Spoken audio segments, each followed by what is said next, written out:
Olá. Hoje, a gente vai mergulhar num material que, eu confesso, bagunçou um pouco a minha cabeça. Ah, é? Sim. Recebemos um capítulo de um livro chamado Medicina e Fé, a Jornada do Médico Católico. E o capítulo em questão, o sexto, ele fala sobre a medicina nos mosteiros. E por que bagunçou? Porque a gente cresce aprendendo a chamar esse período de Idade das Trevas, né? Exato, de retrocesso. Isso. A imagem que vem à mente é de ignorância, de ciência sendo suprimida. Mas o que este capítulo argumenta é exatamente o contrário. É uma provocação excelente. Ele propõe que, enquanto o mundo lá fora ruía, os mosteiros se tornaram, tipo, ilhas de inovação e, principalmente, de cuidado humanizado. Então a nossa missão aqui é investigar isso. Será que a história é diferente do que a gente imagina? É que a gente precisa olhar para o contexto. Imagina a cena. O Império Romano, que por séculos foi a cola que mantinha o mundo ocidental unido, desmorona. Um caos. Total. As cidades encolhem, as estradas ficam perigosas, as grandes bibliotecas como a de Alexandria, tudo se perde ou é destruído. E o conhecimento médico junto. Exatamente. O conhecimento de figuras como Hipócrates, Galeno, de repente, não tem mais onde ser ensinado. As escolas de medicina fecham, é um verdadeiro apagão cultural e científico. Um vácuo. E é nesse cenário que o capítulo aponta para uma luz, vindo de um lugar totalmente inesperado, os mosteiros beneditinos. Mas o que eu achei mais curioso no material é que o ponto de partida para tudo isso não foi um tratado científico, nem uma decisão de um rei, foi uma regra religiosa. Sim. Uma única frase num livro de conduta para monges. Como pode uma frase ter um impacto tão gigantesco? Essa é a chave de tudo. A gente está falando da regra de São Bento, escrita no século VI. É um guia para a vida monástica, sabe? Certo. E no meio de instruções sobre oração, trabalho, silêncio, tem um capítulo, o 36, que diz o seguinte, e o livro cita: o cuidado dos enfermos deve estar acima e antes de tudo. Deve-se servi-los como se fossem o próprio Cristo. Uau! Acima e antes de tudo, isso é muito forte. É uma ordem. Não é uma sugestão, é uma ordem de prioridade máxima. Exatamente. Pensa na mudança de paradigma. Para muitas culturas antigas, a doença era vista como uma punição divina, uma impureza. O doente era isolado. Marginalizado. Isso. O que essa regra faz é inverter completamente essa lógica. Ela diz que o doente não é um pária, ele é a personificação do sagrado. Cuidar dele não é um favor, é a mais alta forma de serviço espiritual. Nossa. Essa única frase transforma o cuidado de saúde de uma atividade opcional em uma obrigação moral e teológica, central para a vida monástica. E na prática, o que isso significou dentro dos mosteiros? Eles simplesmente começaram a, rezar mais pelos doentes? Foi muito além disso. Significou a criação de um espaço físico dedicado à enfermaria, a enfermaria monástica. Ah, claro. Todo mosteiro beneditino, por regra, precisava ter uma. No início, era para cuidar dos próprios monges, os mais velhos ou doentes. Faz sentido. Mas a necessidade lá fora era tão grande que, naturalmente, eles abriram as portas para a comunidade local. Camponeses, peregrinos, gente pobre que não tinha quem recorrer. E essas enfermarias? Se tornaram, na prática, os primeiros protótipos de hospitais da Europa. Ok, então a gente tem a motivação espiritual, que é essa regra poderosa, mas para um sistema desses funcionar não podia ser só boa vontade, né? Tinha que haver uma organização, uma metodologia por trás. Como eles estruturavam isso? Perfeito. O capítulo mostra que essa estrutura se apoiava em 3 pilares, assim, interligados. O primeiro, como a gente já falou, era o pilar da oração e caridade. Era o porquê da coisa, o motor.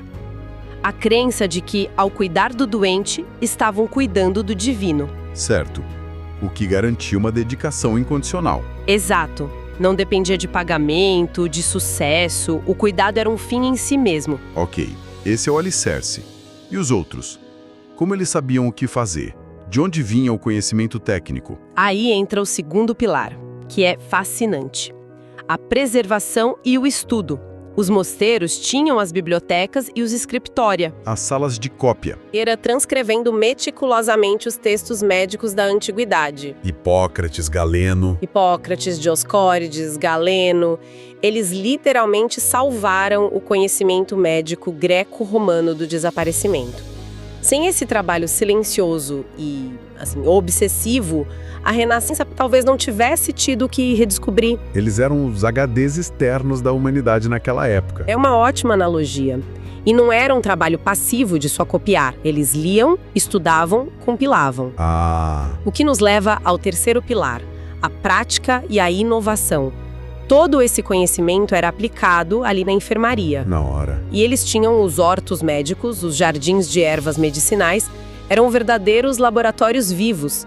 Cada mosteiro cultivava dezenas, às vezes centenas de plantas com propriedades terapêuticas. E eles testavam, observavam. Exatamente, registravam os resultados, criavam novas fórmulas, era um ciclo completo. Entendi. A fé como motivação, o estudo como base de conhecimento e a prática como campo de prova e inovação. E isso acontecendo em centenas de mosteiros pela Europa. Não era um esforço anônimo, imagino. O material deve citar algumas das mentes brilhantes por trás disso. Com certeza. O capítulo faz questão de dar nome a essas figuras.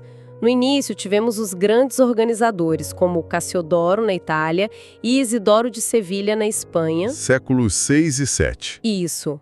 Eles perceberam o colapso iminente e se dedicaram a criar verdadeiras enciclopédias, reunindo todo o saber médico que conseguiam encontrar. Uma arca de Noé para o conhecimento. Exatamente essa imagem. Garantiram que ele sobreviveria ao dilúvio da barbárie. Mas além dos compiladores, dos bibliotecários, digamos assim, existiram figuras que foram além, que realmente inovaram. Sim. E uma das mais impressionantes, que recebe um destaque merecido no livro, é Hildegarda de Bingen, no século XII. Hildegarda? É difícil até de descrever Hildegarda. Ela era abadesa, mística, compositora, escritora e, para o que nos interessa, uma médica e naturalista notável. Suas duas grandes obras médicas, Física e Causae Curae, são revolucionárias. O que elas tinham de tão especial para a época? Ela propunha uma visão de saúde que hoje a gente chamaria de holística. Holística? No século XII? Sim. Para Hildegarda, corpo e alma eram inseparáveis. Uma doença física podia ter causas emocionais ou espirituais e vice-versa. Ela falava da importância da dieta, do equilíbrio dos humores, da conexão com a natureza, da música como terapia. Nossa, isso soa incrivelmente moderno. Muito.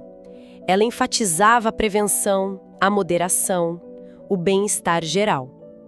Algo que a medicina só redescobriu muitos séculos depois. Impressionante.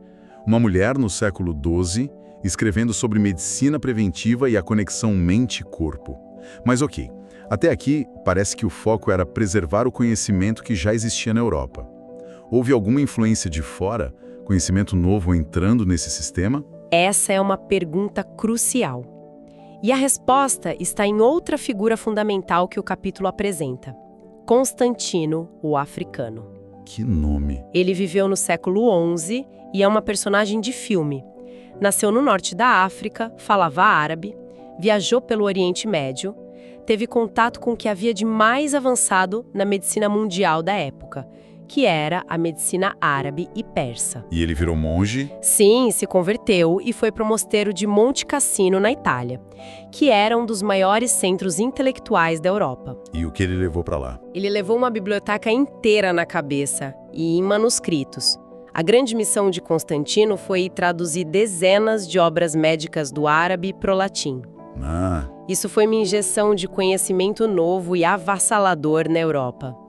Os médicos árabes tinham avançado muito em farmacologia, cirurgia, diagnóstico. E ele trouxe tudo isso. Ele abriu as portas da Europa para a vanguarda da medicina mundial. Não à toa, as traduções dele se tornaram a base dos currículos das primeiras faculdades de medicina, como a de Salerno. Ele foi uma ponte entre mundos. E falando em farmacologia, o capítulo menciona a farmácia do mosteiro, o Armarium Pigmentorum. Imagino que com as plantas e as traduções de Constantino, essas farmácias deviam ser bem sofisticadas. Eram, sim. longe de ser só um amontoado de ervas secas. Os monges desenvolviam técnicas de destilação, criavam infusões, ungüentos, pílulas com dosagens específicas. O início da farmacopeia. Exato. Havia um rigor de documentação, de registrar o que funcionava, para qual sintoma, em qual quantidade. E o livro traz uma curiosidade interessante. Qual? Algumas dessas receitas monásticas, por sua complexidade, sobreviveram ao tempo. Licoses digestivos como o Benedictine ou o Chartreuse ou a água das Carmelitas têm suas origens nessas farmácias. Que incrível! Tudo bem, então eles criaram esse sistema dentro dos mosteiros. Tinha enfermaria, biblioteca, farmácia. Mas e o resto das pessoas? Como esse modelo de cuidado saiu de dentro dos muros? Essa transição é um dos legados mais importantes. Antes do cristianismo, como o capítulo explica, não existia a ideia de uma instituição pública para cuidar de doentes. Se você ficasse doente em Roma, era problema da sua família. Os pobres, morriam na rua. A caridade cristã criou algo novo. Primeiro, surgiu o Xenodócium, uma espécie de hospedaria para peregrinos e pobres, que oferecia comida, abrigo e cuidados básicos de saúde. E isso evoluiu. Sim, evoluiu para o Nosocomium, que significa literalmente lugar para cuidar dos doentes. Uma instituição focada especificamente na saúde. E o livro destaca o que é considerado o primeiro hospital documentado da história. Que é? A Basilíada, fundada por São Basílio Magno, na Capadócia, por volta do ano 369. E como era essa Basilíada? O texto a descreve como um complexo revolucionário. Não era um prédio, era quase uma cidade dedicada ao cuidado. Tinha alas separadas para diferentes doenças, moradia para médicos e enfermeiros, cozinhas. Uma estrutura enorme. E o mais radical para a época, acolhia a todos, sem perguntar a origem ou religião, e principalmente tinha uma ala específica para os leprosos, que eram os maiores párias da sociedade. A Basiliada os acolhia e cuidava deles. Foi um marco civilizatório. É difícil até de processar a escala e a mentalidade por trás disso no século IV, e esse modelo se espalhou. Sim, foi o protótipo. A ideia floresceu e ganhou uma escala impressionante a partir do século XI, com as ordens hospitalares, como a Ordem de Malta. Os Cavaleiros Hospitalários. Exatamente. Eles nasceram para cuidar dos peregrinos na Terra Santa e acabaram criando uma rede internacional de hospitais. Eram instituições muito avançadas. O hospital deles em Jerusalém atendia milhares de pessoas. E com práticas avançadas, imagino. O livro diz que sim. Separavam pacientes por tipo de doença, para evitar contágio, uma higiene rigorosa com troca diária de lençóis e até dietas específicas para cada paciente. Então o que a gente está vendo é uma evolução clara. Começa com uma frase, cria um espaço de cuidado dentro do mosteiro e isso transborda para a sociedade, criando o conceito de hospital que a gente conhece hoje. Exatamente. É a institucionalização da caridade. O cuidado com a saúde deixa de ser um ato individual e privado para se tornar um sistema organizado, com um método, com uma missão social clara. Certo. E a motivação original, como o capítulo ressalta, não era o lucro, nem a ciência pela ciência, era o serviço. Isso me faz pensar no legado. Depois de analisar toda essa história, o que ficou? Quais foram os princípios que nasceram ali e que continuam a influenciar a medicina até hoje? O capítulo dedica a parte final a essa reflexão e é muito poderosa. Ele argumenta que essa tradição deixou pelo menos 4 princípios fundamentais para a ética médica ocidental. O primeiro é a dignidade intrínseca de cada pessoa. A ideia de que o paciente não é um caso clínico, um número no leito, mas uma pessoa com um valor infinito. Essa noção nasceu da visão de ver o próprio Cristo no doente. Fez todo sentido. Hoje, com a tecnologia, às vezes a gente corre o risco de esquecer disso, de tratar a doença e não a pessoa. Exato. O segundo legado é a integração entre os cuidados físicos e espirituais. Eles entendiam o ser humano como uma unidade, corpo, mente e alma. Cuidar de um sem olhar para o outro era um cuidado incompleto. E a medicina moderna está, aos poucos, voltando a falar disso, né? Sim, está redescobrindo a importância do bem-estar emocional na recuperação da saúde física. E o que mais? O terceiro é a ética do cuidado compassivo, mesmo quando a cura não é possível.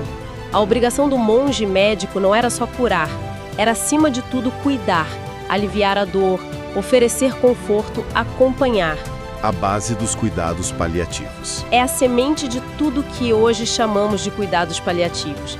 A ideia de que mesmo quando a ciência não pode mais curar, a medicina ainda tem muito o que fazer pela dignidade do paciente. E o quarto princípio? A justiça no acesso à saúde. A Basíliada e os hospitais das Ordens de Malta foram fundados no princípio de que o cuidado deve ser oferecido a todos, especialmente aos mais pobres.